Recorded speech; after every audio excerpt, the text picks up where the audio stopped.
Chapter 116, with grandmother, with mother, with sister, as grandson, as son, as brother.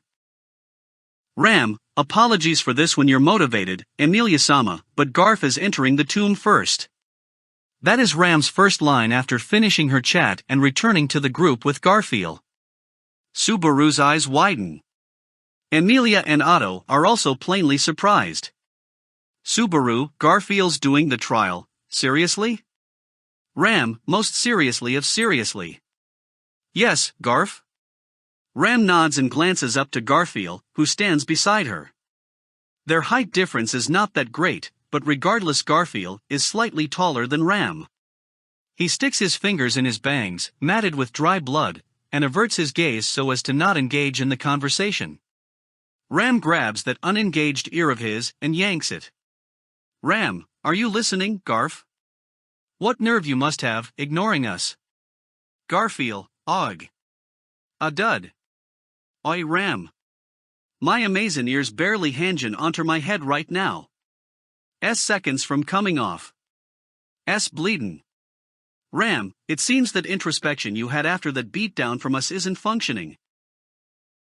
I'll mention now that our side still has Emilia-sama left, who hasn't exhausted her stamina in the slightest. You do recognize what will happen if you rebel?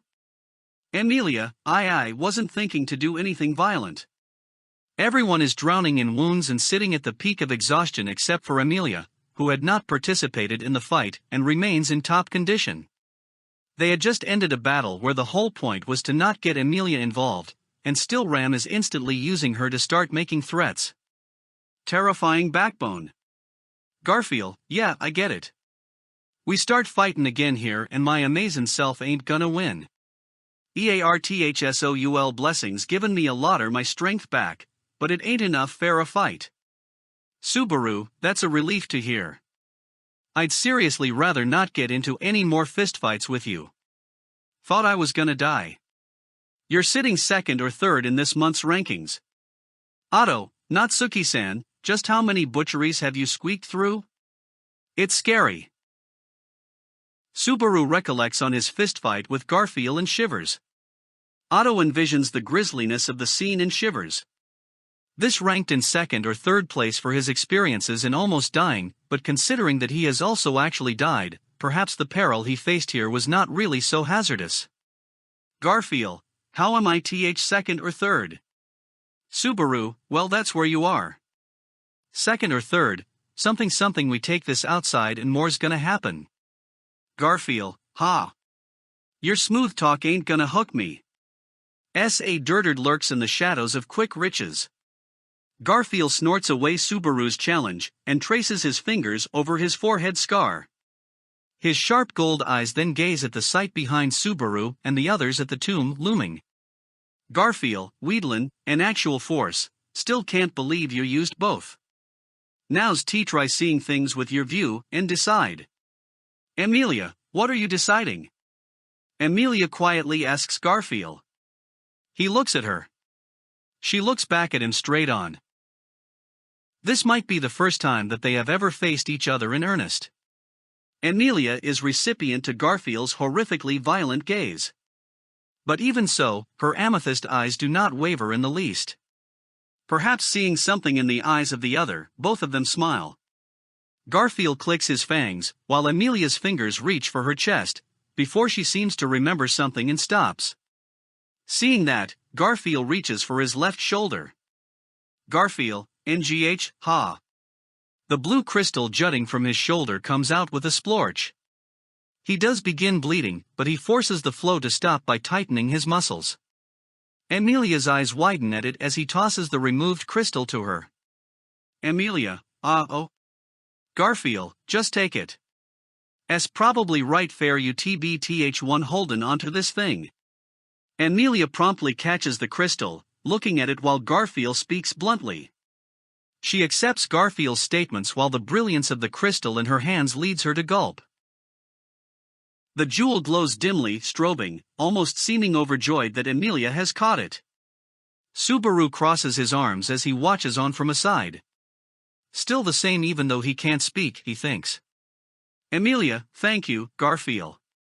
Garfield, my view is I just chucked away something annoyin' fair me as all. No reason fair your tea thank me. Garfield looks up at the sky with no particular intention. Tangerine hues creep across the panoramic, soon to welcome night. Before long, the trial will be ready to start. Garfield, I'm gonna be checking whether I'm who's wrong, or you're who's wrong. Garfield's shoulders slice the wind as he turns around. His path leads him toward the tomb, the nightmarish place which had carved abhorrent memories into him in childhood. After all this time, what will he see there now? Subaru, hey, Garfield. A call from behind stops the supposedly determined Garfield. He clicks his tongue and glances behind him, to find that Subaru is who halted him, his hand raised. Garfield, what? Subaru, I mean, not trying to rain on your parade or anything. But seeing as there's still an ounce of time before the trial starts. While entirely raining on Garfield's parade, Subaru scratches his head. It looks like he's having difficulty saying something. Garfield clicks his fangs to urge Subaru on. Subaru sighs. Subaru, please at least get dressed. You're in only a loincloth that's ready to fall off any second. There's a line for tawdry here, and you've crossed it. Barbarian style, with the breeze tickling his privates. A vein pulses on Garfield's head. Ram gives an astonished sigh. Ram, what a tawdry episode. After getting dressed and entering the tomb, Garfield senses that meets the trial's conditions. The air hangs damp within the stone structure. A chilly breeze blows past, carrying the scent of dust, making Garfield grimace. His nose is far too effective, and the stench from the enclosed chamber is an assault to his senses. Garfield, don't wanna be stayin' round here too long. His mutter echoes down the corridor. Nothing replies. He feels firm ground beneath his feet, as he intrudes deeper and deeper into the tomb. Garfield recognizes that his pulse has accelerated without his notice. He challenges the trial, and he will see the consequence. He was ready for that. But still he cannot be calm, because the memory for Garfield is one which evokes intense and irremovable dread. Experiencing it again will make something change, his heart insists. What on earth about Garfield would change from witnessing that debacle again? He had never even forgotten it for an instant in the first place. The vivid memory has burned into his brain far too vividly. What would seeing it again do except reinforce that memory further? Garfield, pathetic. I'm here because that's what I want to check. Garfield mocks himself as he lines up screeds of tenable logic, insistent to flee. It's a girlishness where he can agree with Ram's scolding and derision of him. He had never wanted to know or realize that he was such a coward of a man. But if he is the kind of man who submits to frailty and girlishness, what is going to do? Garfield, his feet stop atop the stone-paved path. He focuses his attention on the ground below him. A warm wave of power courses up from his soles, the gift of the earth to Garfield, and his EARTHSOUL blessing. His may have been wounded, brutalized, and exhausted, but merely contacting the ground is enough to restore Garfield's body, his strength compounding. Never mind how he was in the instance after being beaten. Now that he's had a short rest, he's at 40% of his top capacity. He should be capable of destroying the tomb if he wanted to. And Subaru and Ram and the others would not be able to stop Garfield's destruction. It would utterly eliminate the point of their strenuous efforts spent defeating Garfield. He could eliminate the point right now. Were they so stupid that they hadn't considered that? Garfield, fucking shitheads. Of course they had. Amelia was probably ignorant to the concept of doubting people, and Otto was probably missing a few important screws, but never mind them. Calculating Subaru and that Ram would surely not overlook the possibility.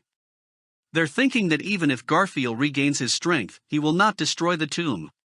Did they think him too cowardly too, or did they just trust him? Garfield cannot tell which it is. Would this solution come after he defeats the trial too? Garfield, stupid. With that, Garfield resumes walking. Thinking about complicated stuff is not his speciality. His poorness at using his head remains the same both in his daily life and during battle. He regardless frantically works his brain because someone long ago told him to.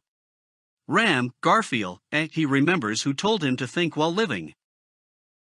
Which was why he had so earnestly, with such asinine sincerity, remained fixated to the idea. The exact person who had told Garfield to think while fighting had wound up informing him that he was better at fighting when not thinking. Crossing the line for absurdity. Garfield, this damn bullshit, oi, huh? A smile wells up inside him. Just when he attempts to stifle the smile dead, Garfield spots the corridor's end. A rectangular space welcomes him.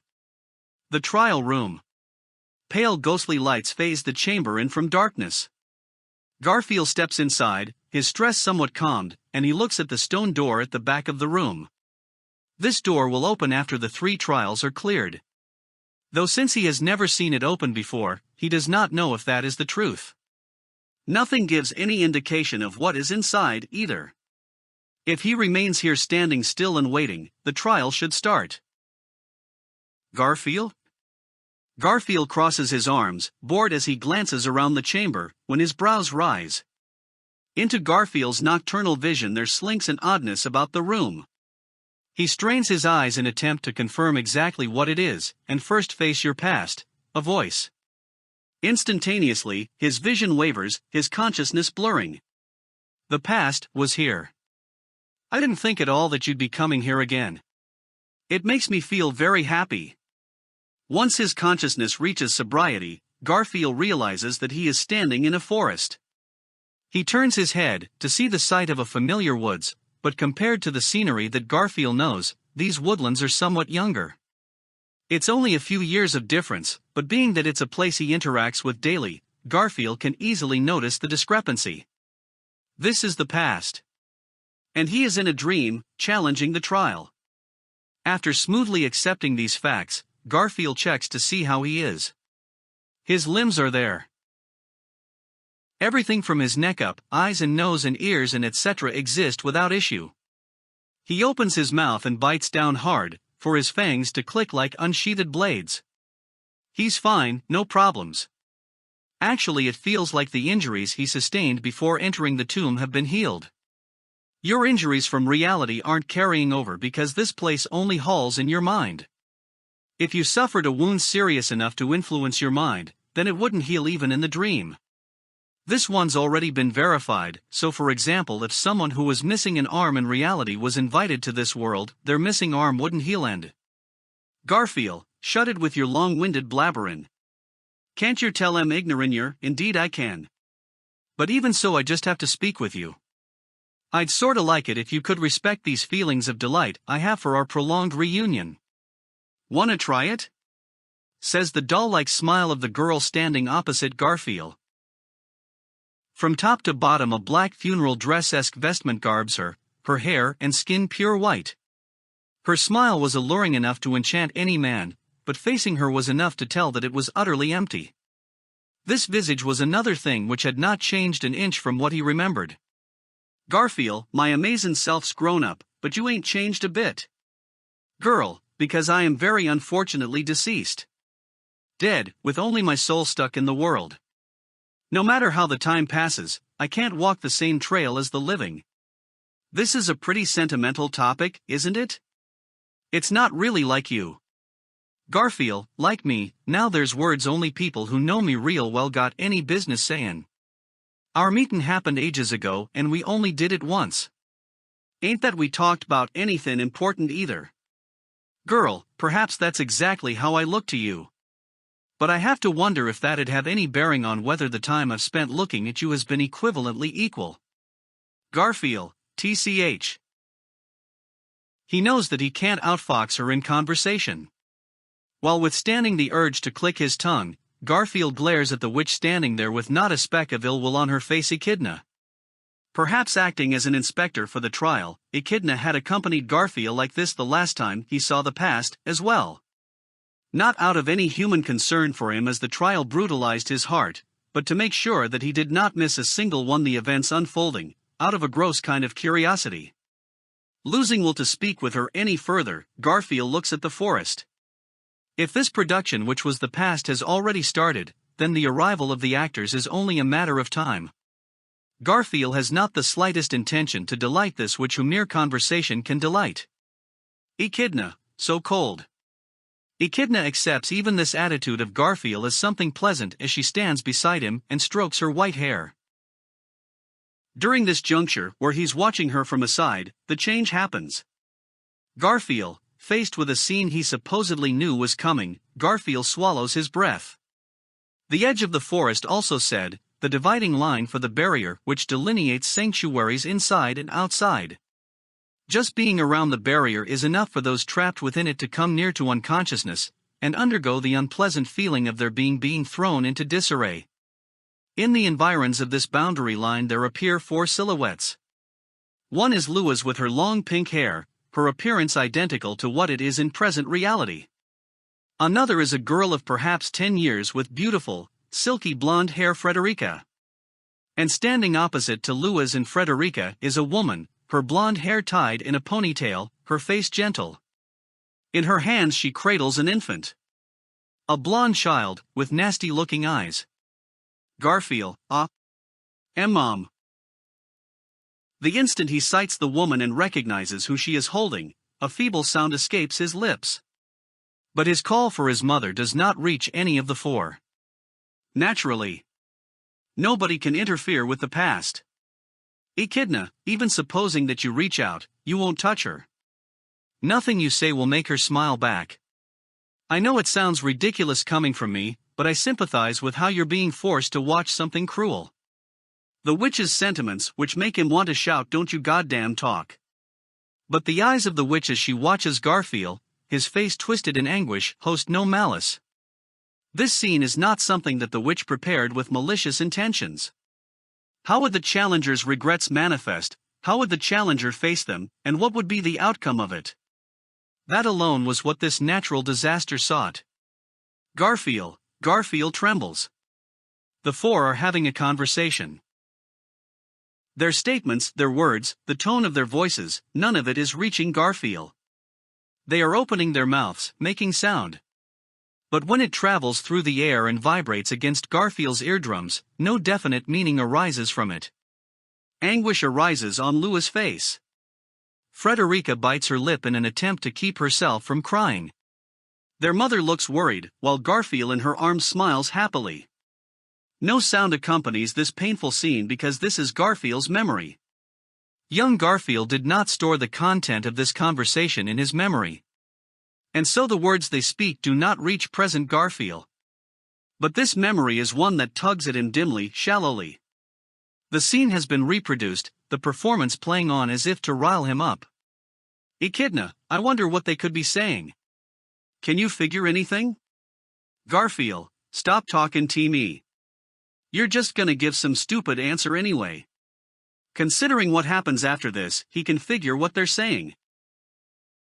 His mother is attempting to leave for the outside world, while Louis and Frederica are trying to convince her to stay.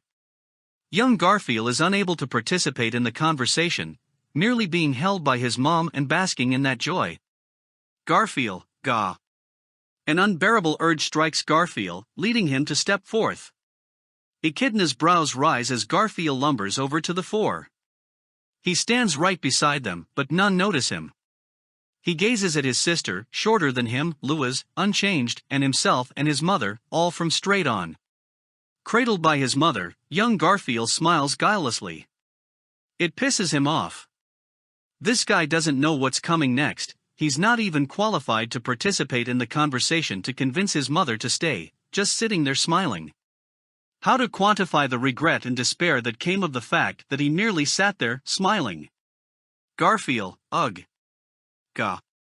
Ow, ag. He swings his arm up, his claws ripping through the air. He wanted to stab his claws into the infant's happy face and overwrite it with despair. He wanted to make him know how imbecilic his decision was. But his claws pass through the infant's face, and even through the arms of his mother as she cradles him. He could stomp the ground and use his blessing to try and send them flying, but nothing would result. The swings of his arms grow larger, the phantom of his mother getting wrapped up in the destruction, but no change occurring at all. Garfield, why am I being shown this shit? He swings his arm up fruitlessly, strikes the ground. But the destruction does not transmit to the world of memory, which remains sternly as is. Unable to vent his anger or make the past disappear, his voice shaking, Garfield turns around and bares his fangs at the witch. Garfield, it's the same. It ain't changed at all. Nothing's changing about how Mom didn't stay, or about what happened to her after. You satisfied now?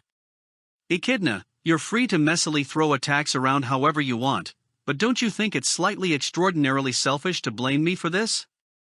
It's definitely not a mistake that the past is unfurling because of things I intended, but you're the one who, knowing what this place was, came back here. If you were anticipating for something to change, then the one you should lambaste for its failure to change isn't me. It's you. Garfield, me? Echidna, entirely. This place hasn't changed because you haven't changed. You can't accept the past in a different manner from before because you can't accept change in yourself. If you accept yourself to change, or elect not to change, then you'll be capable of overcoming the trial. And actually, there was a boy who elected for change who did overcome his past. Garfield cannot manage a single word in response as Echidna tells him of a previous victor. It's easy for him to disregard it as just Echidna bullshitting. But if it's not her bullshitting, then the moment he thinks it, Garfield knows fear. Someone has overcome their past before. Sanctuary has not been freed. This person who overcame their past did not manage to conquer the following trials. But even still, presuming that they overcame their past, Garfield, and no, you can't trick me. You need to have demi-human blood to be qualified to challenge the trial. It ain't possible that anyone thinner than a half-blood who ain't me or sis has come to Sanctuary before. Mayanine. Anyone qualified still in Sanctuary. And this guy who took the trial here and beat their past don't exist. Garfield hesitates on the final word of his assertion. The witch's provocations tug at him, and just when he comes close to doubting his own thoughts, the facts to refute her come flying at him. But is he truly correct? The witch smiles somewhat happily. This was not her welcoming the destruction of her lies, nor her welcoming Garfield's debate. This expression was one of waiting for something that would more intensely tickle her curiosity. Echidna, this guy who beat it doesn't what? From the barefaced tone of her question and from her attitude, Garfield senses it. Echidna is looking for something. Waiting to see whether, from the information that Garfield himself has presented, he will or will not reach the solution. And Garfield realizes just who the witch, who Echidna, is talking about. Garfield, no goddamn way. Garfield was talking about the requirement to challenge the tomb. But an exception existed. The witch had not directly stated this, and this was entirely Garfield's speculation. But most likely, being an apostle to the witch of greed simultaneously qualified someone to challenge the trial. Garfield knows only one person to whom this applies. And hadn't he already told Garfield before?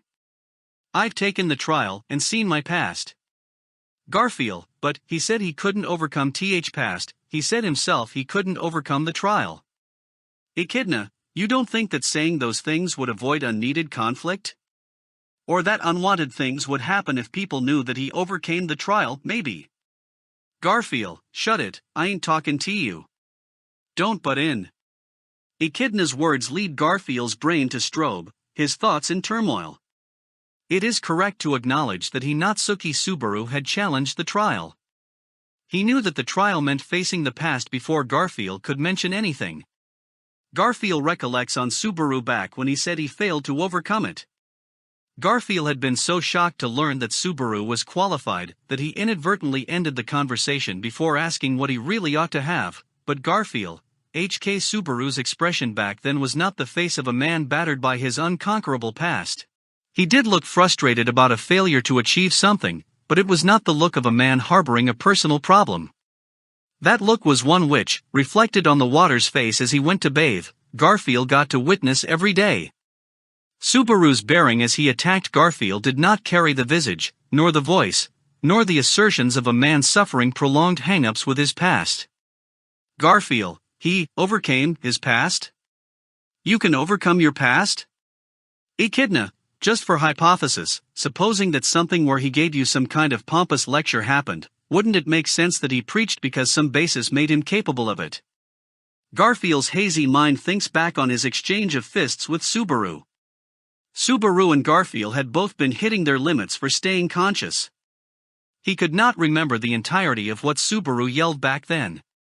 No, he mustn't give up. He must here, right now, remember those words and question himself. What was he told? What was yelled at him? His past, his stagnation, his immobility, his barrier, his sanctuary, his family. What happens to the hopeless, to those who have stopped moving? If you want to start something, then you are free to start anything. Then you are going to leave regardless of anything? A familiar voice strikes Garfield's ear. But this is a voice which should not be audible. Because this was not the voice of someone who could interfere with Garfield here, and not the voice of someone Garfield could interfere with here. Yes, I am leaving. I know I'll be causing problems for you, Louis-sama. You don't have to worry about that. The problem's how the kids gonna feel. The voice are the familiar ones of his family, and the unfamiliar ones of his family. The sounds match to the movements of Louis and her sour expression, and the movements of his mother who faces her. For the first time in his life, Garfield hears his mother's voice. Garfield, he swallows his breath as the scene robs his attention. His mother gazes down lovingly at the Garfield in her arms, rocking him gently. Frederica grasps the hem of their mother's skirt as she looks up at her, and strains out her voice. Frederica, mother. I. Mother, I'm sorry, Rika. I know how it's going to worry you. Frederica, that's okay. I will be fine. But, poor Garf. Mother, should I take him with me? But your mommy is a bumbler. I'm sure he'd go through bad experiences. Rika, you're my girl, but you're so dependable, please look after him. Frederica, although sad, gives her goodbyes to their mother. Garfield hadn't known that his sister agreed with their mother's departure from Sanctuary. Louis, as she holds Frederica's trembling shoulders, also looks to respect their mother's decision. Mother, Gar, your mommy will be coming back. Their mother lifts Garfield up. Ignorant to his mother's determination, he smiles cheerfully. She holds him close. Kisses his forehead. In the exact same spot that Garfield now has a scar. Mother, I'll be coming back with your daddy. Until then, wait for me. Garfield, HK. Her eyes abound in affection, her voice abounds in compassion. To keep from losing the unforgettable memory, again and again, his mother kisses him. Eventually, she hands young Garfield to Louis. Louis cradles Garfield firmly as she and his mother share a nod. His mother then hugs Frederica, and showers her beloved daughter's forehead in a rain of kisses too. Garfield, ha-auh. Ah-af. Aag. While witnessing this, Garfield has at some unknown juncture fallen to his knees. What in the world is he watching? He doesn't know this. He's never seen this before. This was supposed to be the memory from when he was young, when he knew nothing, when he challenged the trial, where he saw something more hopeless, more garnished in crushing despair. And even though he remembered it, even though he remembered that vivid feeling of being abandoned in that memory, he had believed the memory a precious one and cultivated his obstinance. All the empty threats, all across his days up until now, which he made to hide his sorrow and misery peel away, crumble away, as something entirely different overwrites them. What was this? This memory? Hadn't his mother abandoned him and his sister, leaving them in search of her own happiness? Hadn't she expelled these nuisances from her life and determined to walk her own path? It's utterly reversed. His mother deserted himself and Frederica and left. Explaining why Garfield had been capable of so securely creating the person who was Garfield Tinsel. The second Garfield realizes that it's all the illegitimate result of misdirected ideas, his secure barricade morphs into a brittle dirt wall, his world collapsing beneath him. Garfield cannot even stand any more as his family's goodbyes reach their end. His mother, reluctant to part, touches Frederica and Garfield one last time and entrusts everything to Louise as she takes her bag and turns to exit the woods. She stops many times along her path. Glances back at Frederica, who is waving. Sees how Louise is holding Garfield's hand, making him wave his goodbye to his mother, and she waves back. She collects herself and again begins to walk. Stops. Glances back, waves. Over and over, over and over and over and over, as his mom exits the forest. Garfield, wah. Just when he moves to stand up and follow her, his vision warps. The world is losing its edges, and not entirely because of the teardrops swamping Garfield's eyes. It's happening for a more clear-cut reason. The edges of his vision are swarmed in white light, and the forest is disappearing. Like the end of the world. The unanticipated finale leads Garfield to turn toward the witch behind him and yell. Garfield, why? Why is it ending here? It ain't reached the fundamental. Echidna, no, it's over. There's no need to see anything further. It's not me who determined the dream is finished, but you. Congratulations, Garfield. You've rewritten your past. Garfield, what are you? Stop fucking with me. Part my amazing self most has to do something about us after this. Echidna, there's no need to see what comes next, and even supposing that you've envisioned some idea of what does happen next, interfering with it is out of your scope. Garfield, you can't change the past, the witch is saying. Garfield's reddened face pales as he falls, partway to standing up, back to his knees. He knows how his mother truly felt. And now this. The fate of his mother, having left this place, would not change? His mother left sanctuary for Garfield and Frederica's sake in search of his father. But immediately after its founding that journey was crushed, alongside his mother. Didn't this just escalate an already hopeless memory into something even more dismal? Didn't a memory of despair piled upon despair just switch into one of hope crushed by hopelessness? What about himself was he supposed to change with this? Frederica, mother loved both you and I, Garf. Garfield springs his head up. Looking down at him as he kneels is his sister, still young. She is looking at him. A supposedly blind past, incapable of interaction, is interacting with him. Frederica, our mother left sanctuary for the sake of our family. Does that dissatisfy you? Garfield, don't fuck with me. So fucking what that we were loved. Dante, shove you undue memories onto me. Frederica, how much easier it was to be unloved. Says young Frederica, somewhat mocking toward Garfield. Their height difference is literally that of a child and an adult. But Frederica pays not the slightest care to his height, talking from straight on, and with an expression suggesting that he is such a handful of a little brother. Frederica, allowance to believe that your love is unreciprocated gives you capability to justify yourself. Garfield, no. Frederica, you love her, and she loves you. Should you have discovered this, you would no longer be capable of justifying your neglect to soar outside, your remaining hold in sanctuary. Garfield, no. No. And when you don't even fucking know anything, what do you think happened to Mom? Frederica, surely I would know. Garfield leaves himself to his anger as he roars, when a shock hits him like a slap to the face. Frederica's expression vanishes. She looks at Garfield, seeming to endure some emotion. What did she just say? Frederica, surely I would know. Even should we suppose that after Mother left sanctuary she perhaps faced instantaneous misfortune. Surely that information would have reached me.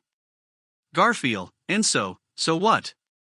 Frederica, and surely you understand that this information could not have reached you. You are no longer a juvenile, Garf. Frederica knew what happened to their mother. And even Garfield understands why she had been unable to tell young Garfield that. Who on earth could inform a young boy that his mother had met a cruel demise? If he had not peeped on the trial in this tomb, Garfield never would have known. That he did know was because he had trampled over many considerations and kindnesses which had been trying not to let him find out. Frederica, in truth, you did remember that mother loved you. Garfield. Frederica, you yourself wounded the spot where mother had kissed you, where she had last touched you, in an attempt to pretend that it had not happened. His fingers touch his forehead scar. This wound had not existed on his brow when he was young. He sustained this injury immediately after he challenged the trial. In a state of pandemonium, Garfield bashed his head open on the walls, on the floor, harming himself so greatly that he suffered a permanent wound. This scar was his injury from back then. And the truth behind this scar was, surely, what Frederica had just said. Frederica, it's ending now. Frederica whispers. Before he can realize it, the world has already lost almost all of its shape. The forest is gone, as are his departing mother and Louis. Not even the onlooker which is anywhere in sight, the world remaining with only the siblings Frederica and Garfield. Frederica, even should you use wounds to conceal it, you cannot erase your past. Nor can you erase the fact that you were loved. Garfield, what am I meant to do? Garfield feebly asks Frederica. Garfield, if Mom's end isn't changing, then that means outside's still scary for me. Going out there, and Nana and everyone else having to go out there, scares me. Frederica, you must ask this small elder sister of yours before you can figure any answer?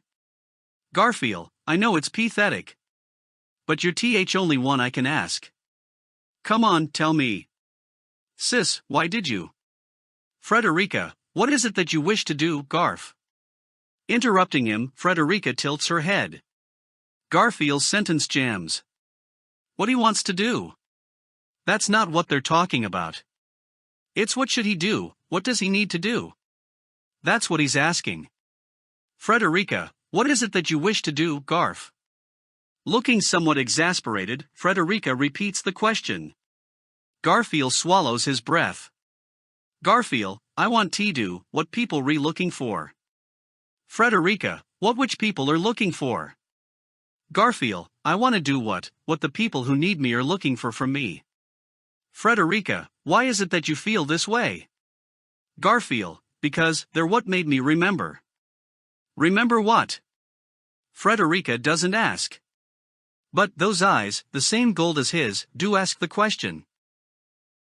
Garfield, that my mother loved me. The world of the dream shatters to dust, the past vanishing into the beyond. Subaru sees Garfield's expression as one of having undergone exorcism.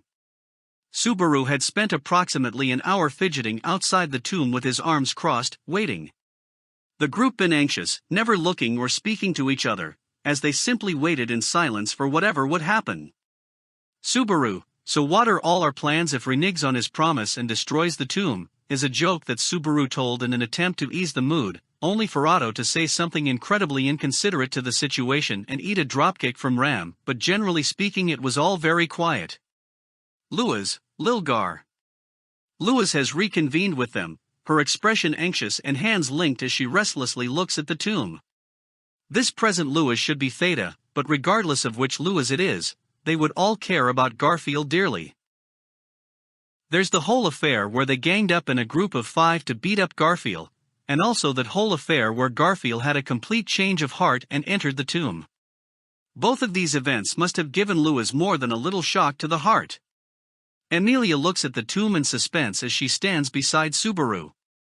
While naturally she must be curious about Garfield's attempt too, once Garfield exits the tomb, it's her turn to go inside. The argument inside the tomb, and the fight between Subaru and Garfield afterwards. Subaru cannot tell what kind of change those events have had to her mental state. But her anxious expression is deeply steeped in concern for Garfield, with not an ounce of reluctance toward her own trial. This is ideally not a bad omen. Otto, Subaru thinks his thoughts, when suddenly Otto points at the tomb and speaks. He's saying something situation dumb again, thinks Subaru as he grimaces, Ram clicking her knuckles. But this time it rather seems their conclusions are hasty ones. Louis, Lilgar. Louis stands up and dashes for the tomb. Following her gaze, Subaru realizes that a silhouette has appeared at the tomb's entrance. Short blonde hair, scar on brow. A sharp gaze, canines blade-like and pearly. With a small frame and slouched posture, but emitting a dreadful and imposing aura. Garfield Tinzel. Otto, see, it's exactly what I said it'd Hayek. Recipient to a jab from Ram's knee, Otto goes tumbling across the grass. But without anyone raising the topic of Otto's suffering, they instead run over to Garfield. Subaru bounds up the stone stairway to reach him. Lewis has already arrived and stands before Garfield, hemming and hawing over what to say. Lewis, El Lilgar. ERM, Garfield, don't go making a face which don't look like you're. I'm sorry fair worryin' you. Lewis, Lilgar.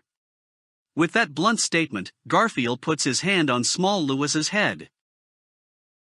Patting his grandmother's head is incredibly indecent, but given their heights, it's natural for these two. And seeing as Lewis isn't complaining about it, to point it out would be the epitome of tasteless. Ram, how did it go, Garf? Ram clears the stairs following Lewis and Subaru, and calls out to Garfield. It was Ram who gave Garfield the direct impetus to challenge the trial. Aware of the background circumstances, a rare in Subaru's presence shade of worry peeks through in her expression. Garfield hums in thought. Garfield, can't you see with your eyes results? Gotta say I expected something more. Subaru, for some reason that sounded like a middle schooler bragging about shoplifting, but if this is what you're saying, you did it. Garfield, lined off an era for myself, am thinking dot. Garfield gives a deep sigh out his nose. Everyone comprehends him instantly, but it's a different sentiment which rises to fore. Garfield has overcome the trial and reached a conclusion about his past. This means a step has been taken towards Sanctuary's liberation, and proves that the trial is not unreasonable or impossible. Subaru, alright then. You keep riding off that momentum and go for the other trials too and… Garfield, piss off. Only trial my amazin' self's taking this one. It ain't my thing be doin' others. Yeah? Amelia, yes, you're right. The rest of this is my job. Can't have it be taken away. Garfield glares at Amelia, who accepts the gaze from straight on. Garfield, which has got her usual asshole thing going on. Make sure to watch out. Amelia, huh? You're giving me advice? Thank you. I'll remember it well. It's Garfield's breed of encouragement and sardonicism. Amelia accepts his encouragement while beautifully ignoring the sardonicism. Garfield looks utterly thrown. Seeing that expression makes Subaru's cheeks relax into a smile, and this time, Garfield's gaze lands in Subaru. Subaru's brows shoot up as Garfield scratches his cheek. Garfield, I need to, right? Yeah. Subaru, what's up? Skittishness is out of character for you. You're an archetype which just kills those hesitant or broody patterns, will do tribal play instead. Garfield, I ain't got any idea what damn hell you're sayin', but I can tell you're making fun of me, oi. You're getting your teeth beat in, no never mind. He swings up his arm, only to lower it without doing anything. Garfield's suspicious or really not exactly getting to the point behavior makes Subaru tilt his head. When a smile arises on Ram's face, as if she understands everything. Ram, Garf. With that, she pokes Garfield in the hip. Garfield sighs, shaking his head resignedly. Garfield, it's probably cause of you that I passed the trial. Thank you. Subaru, did you just thank me? Garfield, I ain't sayin' it again. But, I got to remember something I wanted to remember. So going in there was beneficial. Fuck. Perhaps with his embarrassment peeking over his time spent talking, Garfield's face reddens in agitation as he jabs his finger at the wide-eyed Subaru. Garfield, listen. My amazin' self did lose, and my trial did change. But you ain't gonna see me accept every word everything you're said as correct and raise white flag and surrender. You're talked fucking big, sayin' you'll change this sanctuary. If that change hurts or pains folks inside, you're not gonna be getting any mercy. Subaru, you are right, as reasonable. Garfield speaks overwhelmingly menacingly, Subaru overawed, but nevertheless managing to get words out. Subaru could give Garfield no absolute assurances. But he could promise that he would be doing his best to make things good. That much was definite, and just as he goes to say so, Garfield, so I'm gonna be watching you from right up close to see whether you wind up just being some all-talk bastard or not. You better pull it off, Captain. Subaru, Garfield vigorously slaps Subaru's shoulders, gaze fixed on him, and makes that incredible statement. His unexpected form of address and his attitude stun Subaru so much that he's slow to react. During that delay, Garfield immediately passes by Subaru and descends to the bottom of the stairway with Louis. Almost as if he's scared that someone will see his face. Amelia, Garfield, your face is so red. Perhaps catching a glimpse of his face before he can pass by, Amelia speaks while trying to hold back a smile. Which means that no, Subaru's ears were not tricking him.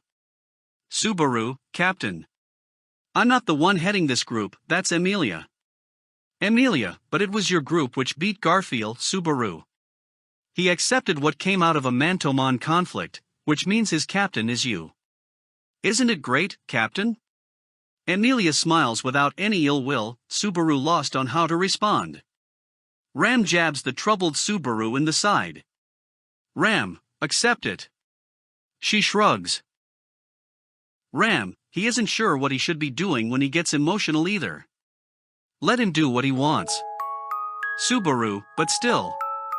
I am utterly weak to it, but it's...